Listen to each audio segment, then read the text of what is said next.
ভূপতিনগর কাণ্ডে এনআইএর অতি সক্রিয়তার অভিযোগ। কেন ভোটের মুখে পুরনো মামলায় তৎপর এজেন্সি?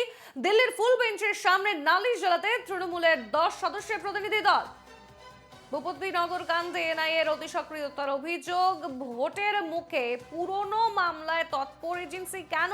দিল্লির ফুল বেঞ্চের সামনে আজ নালিশ জ্বালাতে তৃণমূলের 10 সদস্যের প্রতিনিধি দল যাচ্ছে। কংগ্রেসের ক্ষেত্রে বাংলায় অন্যত্র যারা বিরোধী তাদের ক্ষেত্রে সিবিআই, ইডি, ইনকাম ট্যাক্স এবং বিশেষ করে এনআইএ কে, এই এজেন্সিগুলিকে বিজেপি সরকার, কেন্দ্রের সরকার কাজে লাগাচ্ছে। তো ওদের কোনো দোষ নেই, ওদের বিরুদ্ধে যেন কোনো কেস নেই, সেই কেসগুলোর এখন কোনো তার তাগাদা হচ্ছে না, শুধু বিরোধীদের তাগাদা হচ্ছে। যার জন্য হেমন্ত সোরেন এবং অরবিন্দ কেজরিওয়ালের মতো দুজন মুখ্যমন্ত্রীকেও জেলে থাকতে হয়েছে। দিল্লিতে তো উপমুখ্যমন্ত্রীও জেলে, আমাদের এখানেও একই অবস্থা। এবং সমস্ত বিরোধীদের ক্ষেত্রে ওরা টার্গেট করে করে শুধু জেলেই পাঠাচ্ছে না, আমাদের নেতৃত্ব এবং কর্মী বন্ধুদের অনেককে ওরা এনআইএ দিয়েও গ্রেপ্তার করে তুলে নিয়ে যাচ্ছে।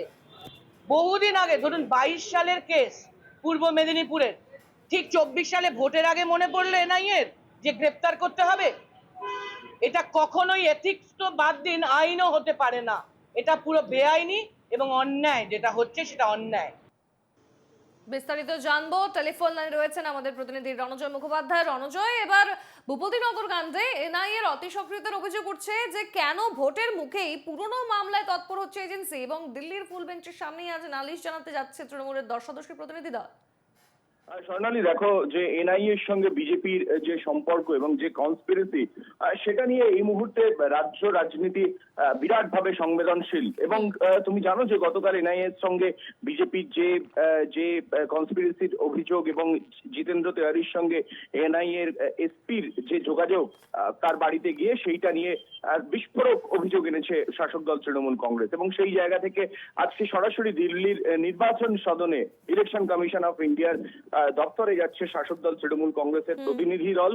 10 সদস্যের তৃণমূল কংগ্রেসের প্রতিনিধি, তারা আজকে দিল্লিতে নির্বাচন কমিশনে অভিযোগ জানাবে। তাদের মধ্যে রয়েছেন ডেরেক ওব্রায়েন, রাজ্যসভার তৃণমূল কংগ্রেসের দলনেতা, রয়েছেন মোহাম্মদ নাদিমুল হক সাংসদ, রয়েছেন সাংসদ দোলা সেন, রয়েছেন সাকেত গোখেল সাংসদ এবং জাতীয় মুখপাত্র, রয়েছেন সাগরিকা ঘোষ সাংসদ, Bibek Gupta MLA, Arpita Ghosh ex MP, Shantanu Sen ex MP, Abir Ranjan Biswas ex MP, তারা রয়েছেন আজকের এই যে সংসদীয় দলের মধ্যে অভিযোগ জানাতে যাচ্ছে।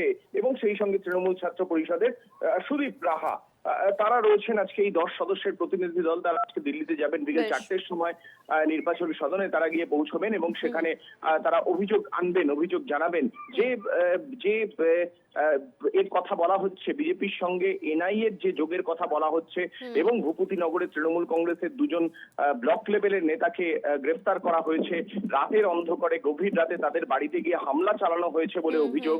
এমনকি যারা মহিলা ছিলেন, স্ত্রী ছিলেন, তাদেরকে শারীরিকভাবে হেনস্থা করা হয়েছে বলেও এফআইআর করা হয়েছে এনআইএর নামে ভূপতিনগর পুলিশ স্টেশনে।